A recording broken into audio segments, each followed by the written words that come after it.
Good. I'm in Richmond, Virginia. Oh, nice. Yeah. And where are you? Southern California. You're California. That's right. Yep. There we go. All right. 3, 2, 1. Wait, I didn't ask you. Last name. Loman? Loman. Loman. Yep, you got it right the first All time. right. Yep, I just want to Loman. make sure. No, Okay, you're great. totally fine. Awesome. All right. 3, 2, 1. Well, we are literally in for a lot, as usual, to unpack on Fertility Ain't Fair, because we have another amazing guest who is bringing her story, her journey, and her experience to the table, as well as her faith and what she has done because of miscarriage, because of baby loss. And so, Rachel Lohman, thank you so much for, again, answering my forever DMs on Instagram.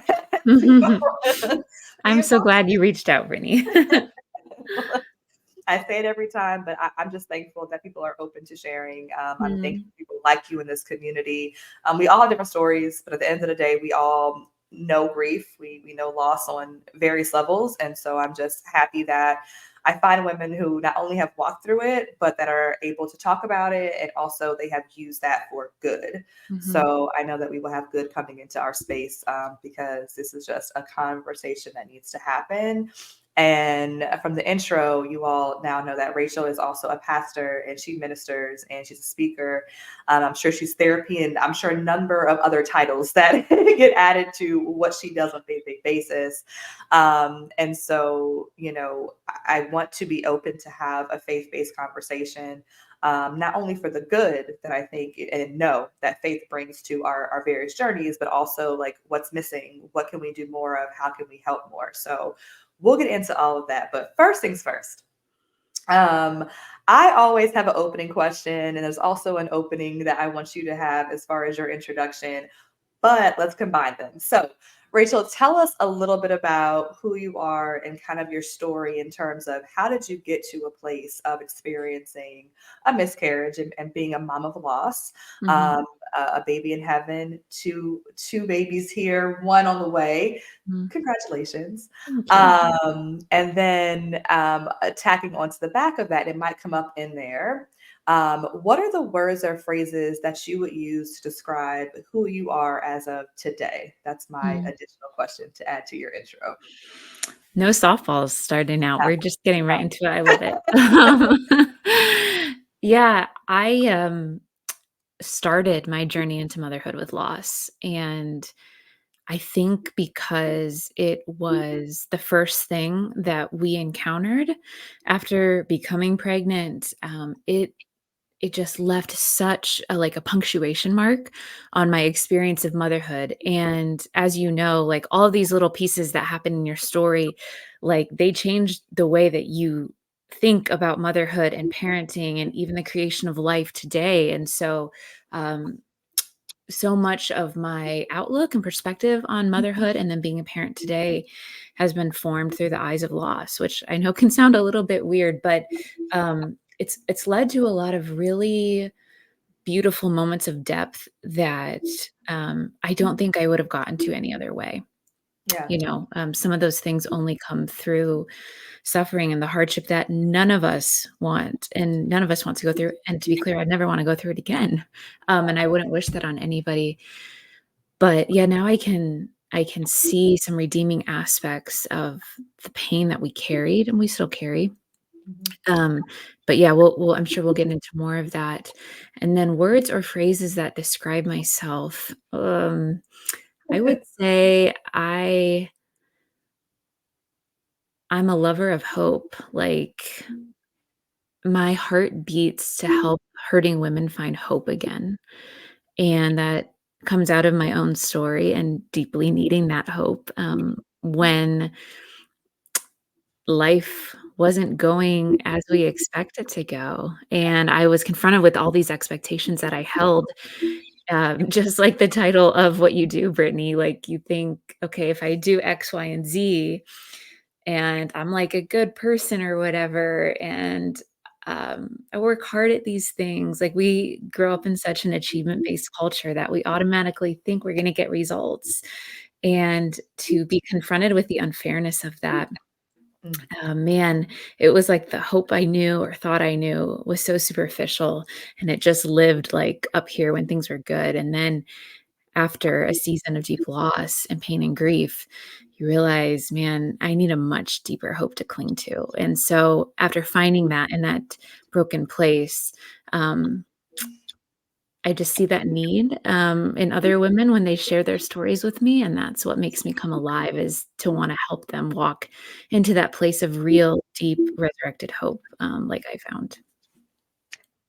You said a lot there, and I'm like nodding and nodding and nodding because yes, it makes sense and it hits home, and I fully agree with you. And I just again thank you for being in a space where you said, okay, I found hope in the brokenness, and I found Mhm, a way to move forward. And several times when I read through your materials, it was like I walked through this. It mhm, wasn't I got over it. It wasn't that that I'm still dealing with it. Right? It's still right, it's part of who I am, part of my story, my journey, but that you were able to say, okay, walk through it. I walked it. I can help you walk it now. Um, mhm. and so let's just get into what that means. Like, what did it mean for you to walk through your miscarriage? And as you mentioned, like, you're not the same person on the other Mm-mm, side. mhm. You're forever changed in whatever construct that happened for you. So, how did you walk that journey? And how did you change going through that situation? Sure, yeah.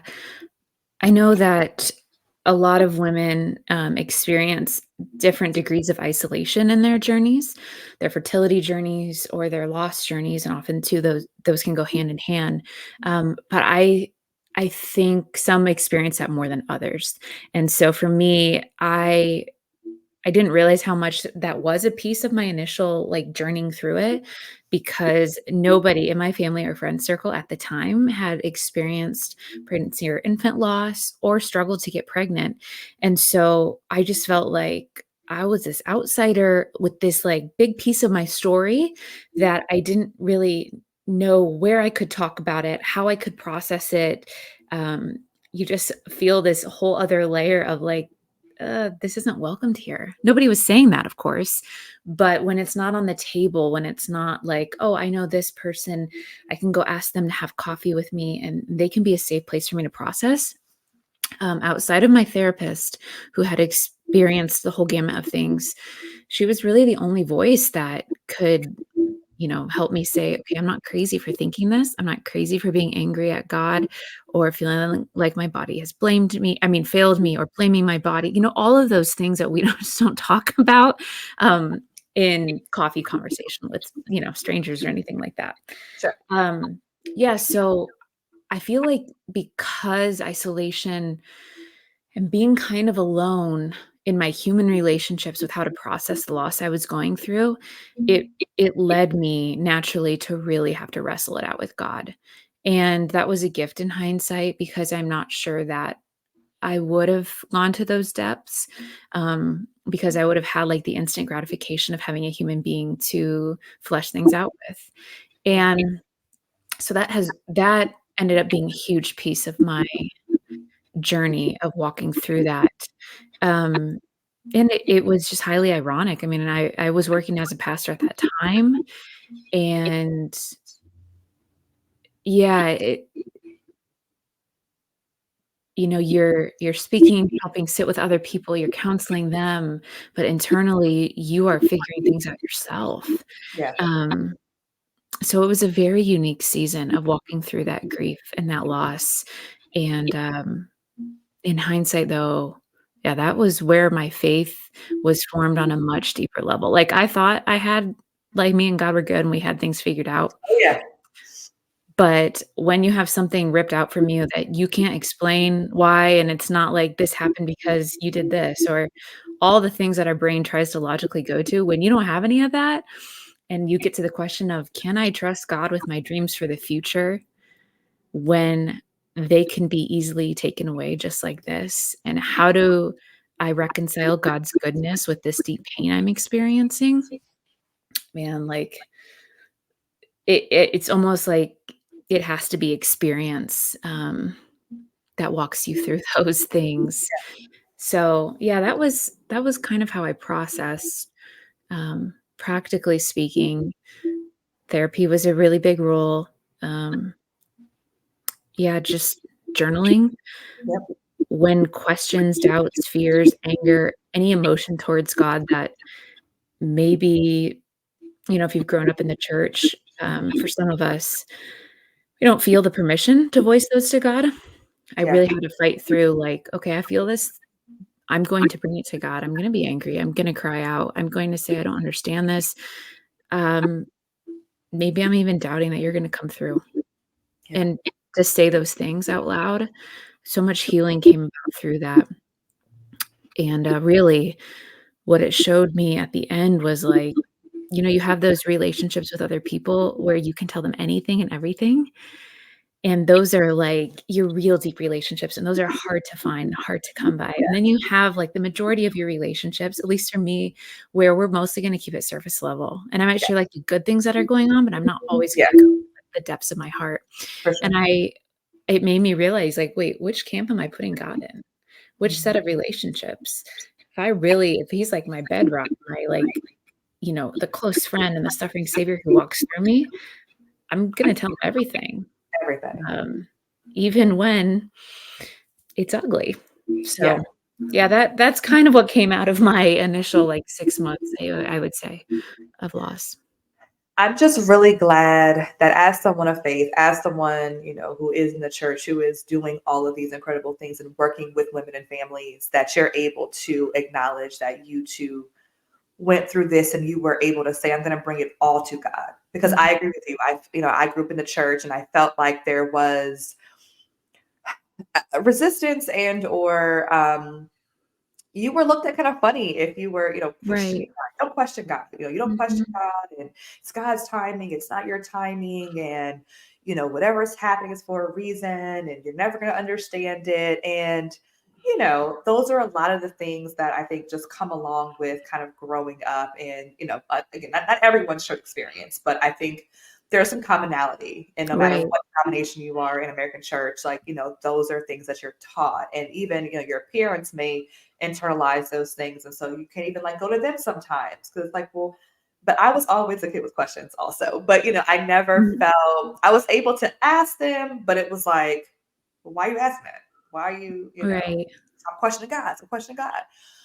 And so, I think to your point, like becoming an adult and finding my own relationship with God, and even outside of the church constructs, like what is my Mhm. spirituality based on was a big deal for me.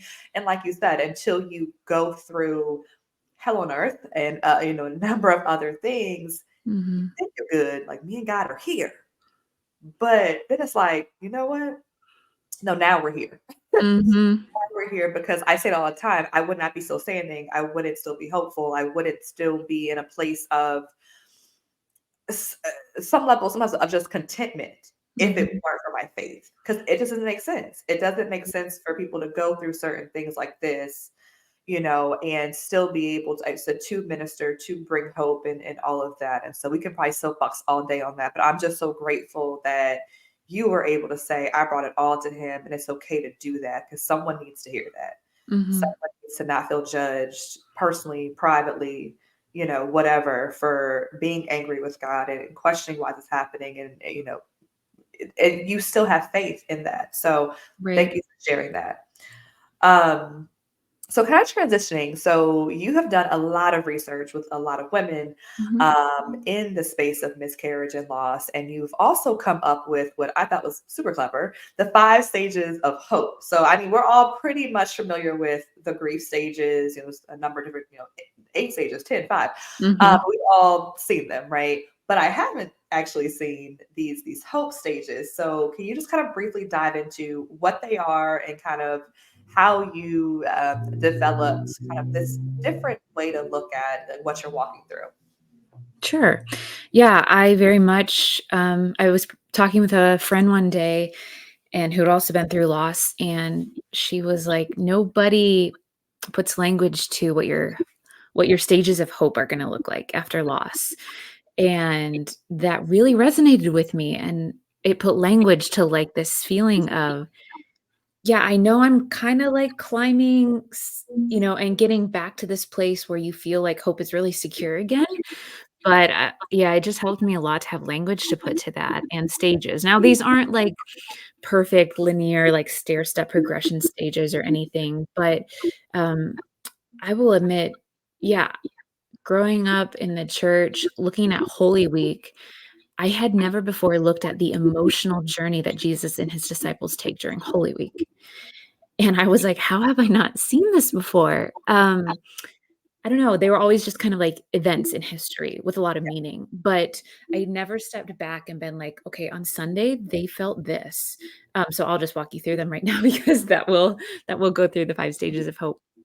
And a lot of people, I think, when they hear the 5 stages of hope, they might think, "Oh, these are all going to be, like, positive emotions or hope-filled stages." But in order to recover hope, a part of that is acknowledging the breach in hope. So, at some point, the our trust with hope as we've known it is cut. It's just like in a human relationship where someone breaks your trust. It's like, okay, well, that is a part of the equation, the acknowledgement, and the getting back to recovering that trust or hope. So, the 5 stages of hope start on Palm Sunday with the expectation feeling. So, all of these parallel events in Holy Week with what a lost mom experiences in her journey of loss and hope. So on Palm Sunday, there is this very high level of expectation. The disciples, they are lining the streets, and people who have been waiting hundreds of years for their Messiah, for Israel's long awaited hope, they're like, oh my gosh, is this really happening? Is he here? So expectation is at an all time high. For a lost mom, when we are in that phase of expectation, it's usually when we're holding the pregnancy test that's positive, especially if infertility has been a part of your journey. Like the amount of expectation and hope in that stage is so high. Like we are not at a normal, like day to day level of excitement and hope.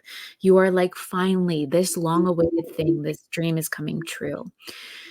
So it's important, I think, really important. And one of the to acknowledge, and one of the things that sets pregnancy and infant loss apart from other forms of losses, not that those can't be have this huge dip in emotion, but we start at an elevated level of human emotion before the loss happens. So it's not like we're normal and then it's like way lifted. So, and that's what happens with the disciples. They then move into the second stage of hope, which is shock. Just a couple of days after this Palm Sunday, Jesus has them gathered around for the Last Supper, and he tells them, "Hey, I'm gonna be leaving you. This is not gonna go the way you thought it was gonna go." And for us as lost moms, that's the first moment that we get a sign or an indication that something is wrong with the pregnancy. It's not necessarily confirmed to be like our worst case scenario yet, but you just get either it's a physical sign, or a lot of moms, they just know intuitively like something's off. Mhm. That's where we first get that inclination. And then we see the shock even of Jesus in the garden, like, um, as he cries out blood and sweats blood and cries out to God. So we move into the third stage, which is despair. And this would align with the Good Friday portion of Holy Week. And the emotion there, despair, is this deep, sorrowful feeling. That's when death becomes the reality. So that's when Jesus is on the cross. His disciples are like, oh my gosh, this actually happened. We as lost moms have to accept the reality at that point. Yeah, there is no longer life in me. Like my baby is gone. And that's when our worst case scenarios and fears come crashing into our reality. Then we move into grief, which is the longest stage of hope, I would say. And this aligns with the Silent Saturday portion of Holy Week. I think the Silent Saturday season, at least for me, it just felt like months on end. Um, we're often feeling silence in two ways as lost moms. One is, where is God in silence? God is absent, having a hard time communicating with him, feeling his presence. But also, we're dealing with the silence of our culture. Our culture, by and large, is silent when it comes to pregnancy and infant loss and infertility. There's not acknowledgement. There isn't like a clear cut path for how we should grieve. When a traditional loss happens, meaning like a family member passes away or somebody in old age, like we have norms as a society for those. Mhm. There is a funeral and a burial service, and there's a plot of ground with a headstone that you can go revisit, and family comes around, and pictures and memories are shared. Those are like our cultural grieving norms. Those don't usually apply to most pregnancy and infant losses. Now, I've seen some moms who have lost, babies to SIDS, or they've had a late-term loss. Right. Sometimes they get some of those, Right. like a funeral and things like that, which I think are extremely helpful in the grief processing. But if you're like us and your loss has been early, those things just don't apply. And so you are often feeling like you're drowning in the silence, both culturally and from God. Then the last stage of hope is a return to active hope. Um, I mean, if you have like true biblical hope, it's never going to leave you. It just feels so snuffed out and muted when you're walking through all of those other emotions.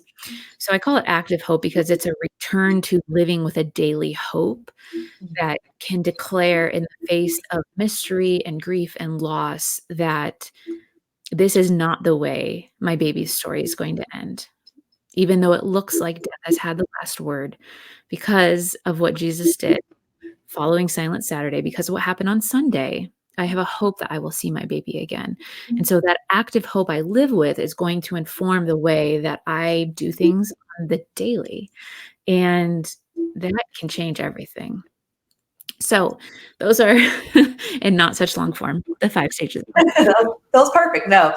And it makes a lot of sense. And I'm glad that you prefaced it by saying, when people hear that, they're going to think, oh, you know, excitement, or just it's flowery, it's beautiful. Right. It's just all a positive. It's beautiful, but it's very positive words. And they might not think, oh, despair or grief or expectation, or whatever the things are. They may not have thought of that when you first said, stages of hope. But you're very right. Like, all of those things make complete sense. Even the connection to Holy Week makes complete sense to me. And I like the active hope. I like that you Mm, made that, like, the word that returns you back to that place of, like I said, having a daily feeling of having hope, because it does. It feels like you said, it doesn't really go away. It's still there because it's part of your core, right? For most of us who are in that space, it's part of our foundation. So it's not gone, but you just can't really find it. yeah, exactly. It's just, like it's floating somewhere out there, but I can't find it. Mhm, mhm. In that, you did mention the norms that we have. We discussed that a lot of times in this podcast, and various different degrees of norms. For people asking, well, when are you going to have kids? Like, cut that out. To, as you mentioned, grief norms and societal norms wrapped around, okay, when you physically lose somebody, a physical body, what that looks like. Right. Um, and in your research, you mentioned that, there was 42% of women who were surveyed who said, I really felt supported early on, Mhm. probably immediately the first couple weeks, maybe, but long term, everyone's back to the normal routine. Yep. And you kind of mentioned that as well. When people, funerals happen or death happens, people are showing up, they come with casseroles, everybody's excited, to be there for you. They're bringing pictures out, they're doing all the things for you to make this loss a little more comfortable for you, Mhm. to help you while you're going through it. But how do we change that? Like, Mm. how do we actively, because I get that question a lot from friends and even family, like, how can I better support you? Yeah. Because people just don't know. And that's the reality. Is like, we have to also do some educating or figure out what that looks like what is most helpful. So I can, when someone does ask me from a genuine place, like, Right. what can I tell them? So what are a couple things that you think we can do to kind of coach, if you will, our Yeah, loved yeah, ones yeah. with loss? No, it's such a good question, and I do think that's the only way that will kind of shift where we are, as we don't support grievers well as a culture, in any type of loss. It's just a very short-lived, like, "Okay, this is all we know." So I'm not, like, blaming anyone. It's all well-intentioned, but other cultures do a much better job, walking with somebody through, like, for months after grief, years, whatever that is. And it's a more communal approach. What I would say, especially as it relates to a pregnancy and infant loss, is looking for intentional ways to show up. Um, and my friend Melo Garcia came up with this phrase, after the flowers have died. So you get that influx of people reaching out, sending flowers that last about like 2 weeks, maybe. Then the flowers are dead and you are back to your real life and your routine. And you're feeling like that's when everything, that's why I think when the silent Saturday like really starts to kick in and it feels like, where is everybody? And now my grieving actually starts. And what tools do I have? So I like to be intentional about checking in with people kind of like after the first 3 to 4 weeks, and be intentional about doing a monthly check-in. And it doesn't need to sound like or feel like routine or robotic. The person who's on the receiving end is not gonna feel like that. So even if you wanted to get super practical, put a monthly repeating check-in memo in your calendar, like text Catherine today. Ask her how she's doing. And it doesn't have to be like a long message full of like the perfect words. It can just be like, "Hey, I'm thinking of you today. How are you feeling today?" Or "I'm thinking about you and remembering your baby. Just wanted to say hi. No need to respond." Just having some short phrases that you can go to and messages you can send, or maybe it's dropping a card in the mail. That means so much. It's simply an acknowledgement of where the other person might still be in their grief. And then when holidays come up, that is such a ripe opportunity. So Mother's Day, of course, that's huge. The first holidays, so the first Christmas, I mean, really from Thanksgiving to Christmas, that whole season can be hard. But if you can ask, or if you know it without asking, put the date of the loss in your calendar and remember those parents on that day. Send them a text, send them a card, something physical, a gift, whatever it is. That means the world. And I think that's probably one of the easiest opportunities and the most missed opportunity. And I went through a few years of not having anybody contact me or reach out on that date. Um, and then I got to a place where I was like, I'm not going to, I was feeling myself getting resentful of like, why is nobody reaching out, and a bitterness forming. But then I was like, well, they don't even know that I need that. And so I'm going to ask them, Mm. hey, this is the date, May 28th. It would mean a lot if next year, could you reach out to me, just and remember my baby on that day? And so I literally asked for what I needed. Um, and I know it feels weird, but I knew it's what I needed, and I'm glad that I did it Yeah. because it makes a difference. And just like the birth dates or the lost dates of people in our families would be remembered, Mhm. a part of us as mothers, we crave the same thing for our babies that are in heaven. And so I don't think we should be ashamed to ask for what we need on those days. And I also want to say, if you don't know the dates that are important to a mom, it is totally okay to ask her like 6 months, years after the fact. That's okay. It doesn't, she's not going to be like, oh my gosh, I can't believe they didn't know. Yeah. My approach to that anyway would be like, wow, that means a lot that they want to be intentional with Very how they care for me and my story. yeah. So those are just some practical things, like date wise, that I think help a lot. No, that's really good stuff. And like I said, it's very practical. It's not very hard to do. As you said, when it comes to societal norms, when you look at someone who, physically passes away, we do make those notes. We put them in our Right. phone. We do Yeah. reach out. And again, we don't do the same thing when it comes to this type of loss. And so those are Mhm. great points to make. And I don't think, like I said, to that point, that anyone's going to be upset with you if you simply Right. ask to acknowledge. So and if they're not comfortable, they'll tell you, but I don't foresee that being an issue for you to say, I want to know what the date is so I can just be aware, and reach out to you, or, send you something.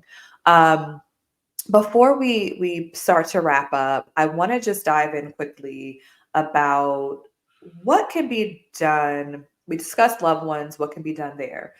In the American church construct, again, no matter your denomination, Mhm. um, I think sometimes there are gaps And how do we discuss things like miscarriage or loss and still, again, as we said, still have, God and our faith? And how do we reconcile those two things when they seem to be clashing, potentially? Mhm. Or, how do we, approach people or coach people or counsel people? So, what are some of the things that either you have implemented because you've walked this journey, or that you have seen done, inside or outside of your own church, that you think could be beneficial for someone who may also be in the faith space? They may be a pastor, minister, etc. Or again, there's a member who cares. And Mhm. if you overhear something, or if you happen to, someone tells you something, how can I better support them without dismissing them? Because I do think, Totally. unfortunately, a lot of people, there's a dismissal because it's like, well, just pray about it. Or, Mhm. well, it's God's timing, so it'll happen eventually. Or, Mhm. well, that was meant to be what it was. And those aren't very helpful things to hear, No. nor are they helpful things to help to move somebody in the right space. So give us some insight on that. Yeah, no, I love that you wanna talk about that because I would say some of those things aren't even biblical. Our Christian responses to grief and loss, like, that's not how we see Jesus answering people, like Lazarus's 2 sisters when they're like, "Jesus, if you had been here," and they just flat out blame him. Like, "If you had gotten here sooner, like, our brother wouldn't have died. What the heck's up with that?" And he doesn't respond like we are tempted to as Westerners, like, "Well, you should just be thankful for the years that you had with him," or you just need to believe that, like, I know what I'm doing, and I am gonna resurrect him, so you don't have to get too upset. All those things are still true, and Jesus was gonna resurrect him, just like he will our loved ones, but that Jesus doesn't go that route.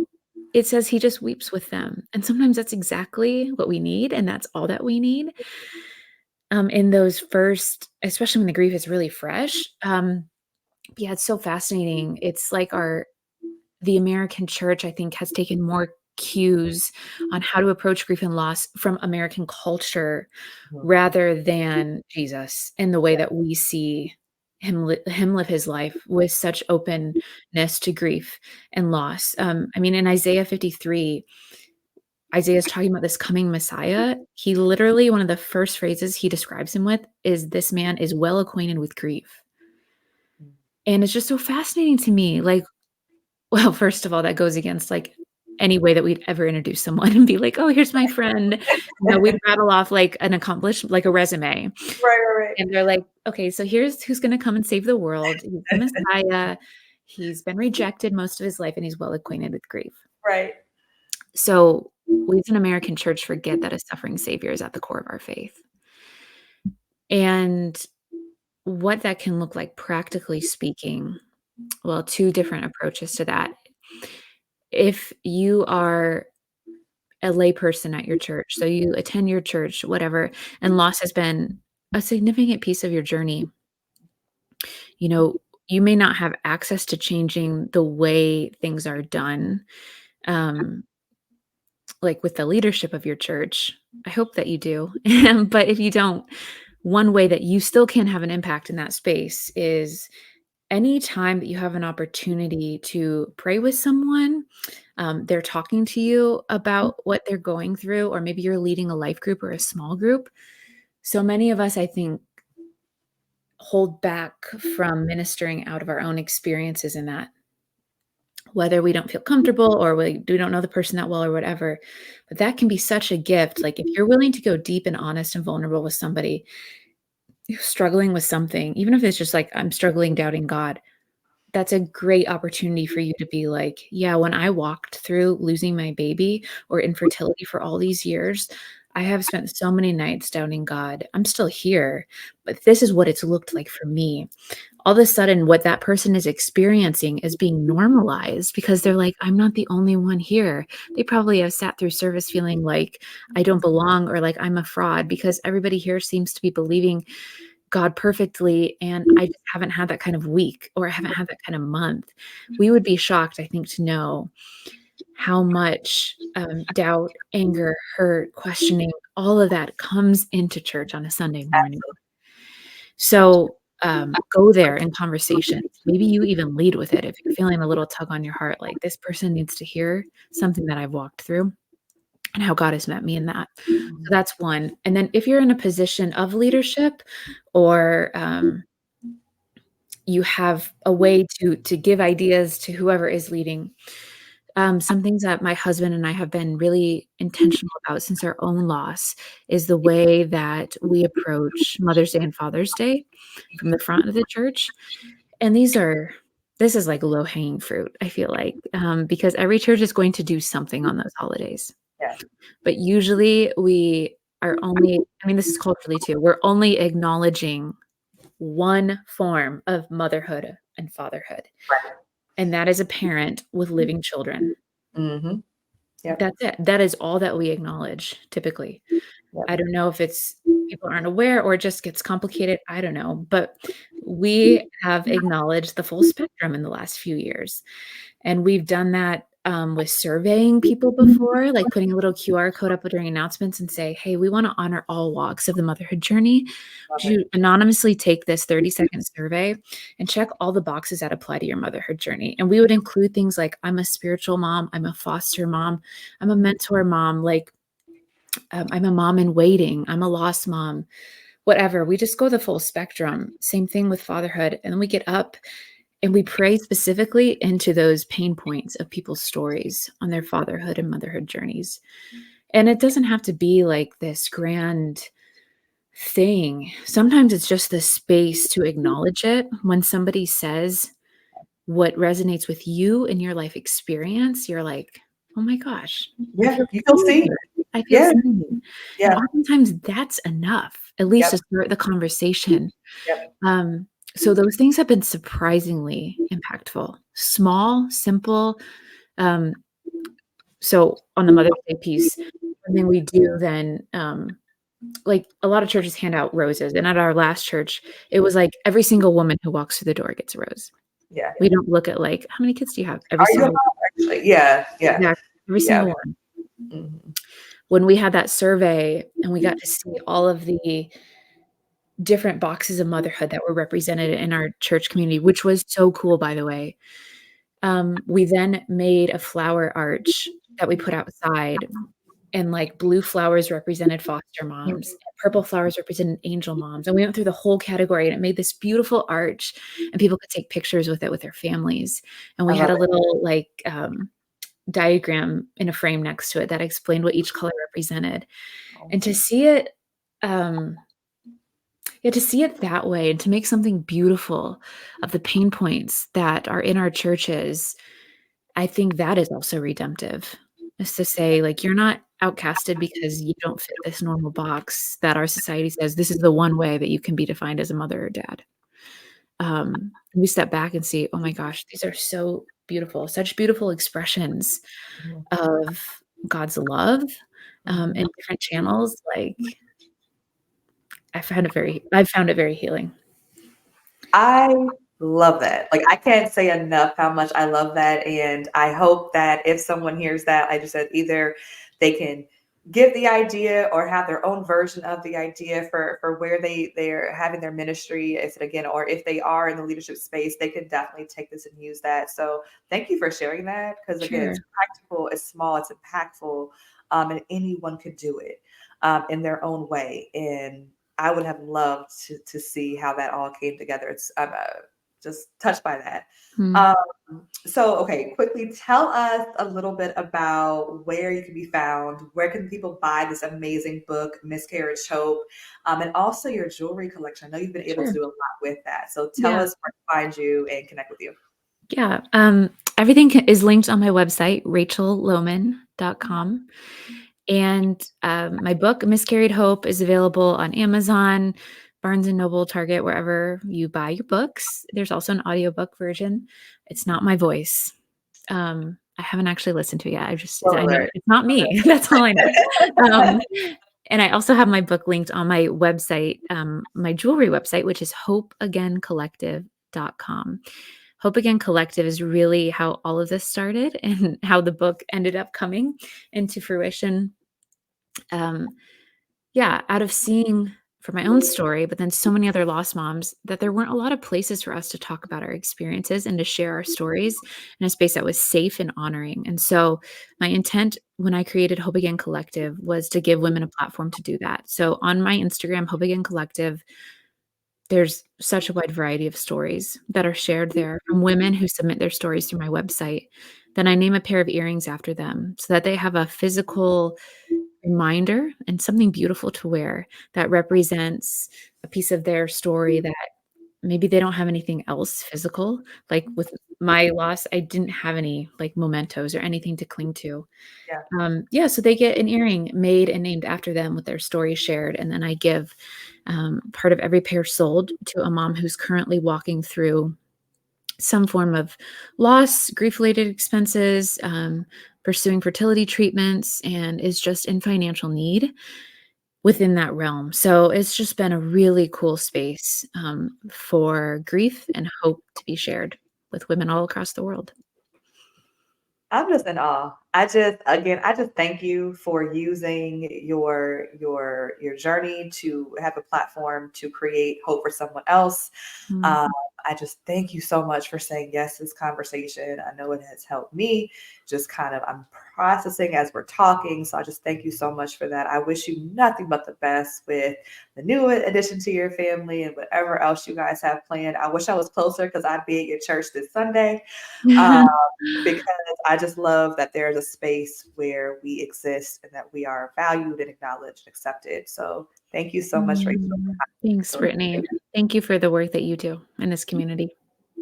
Thank you.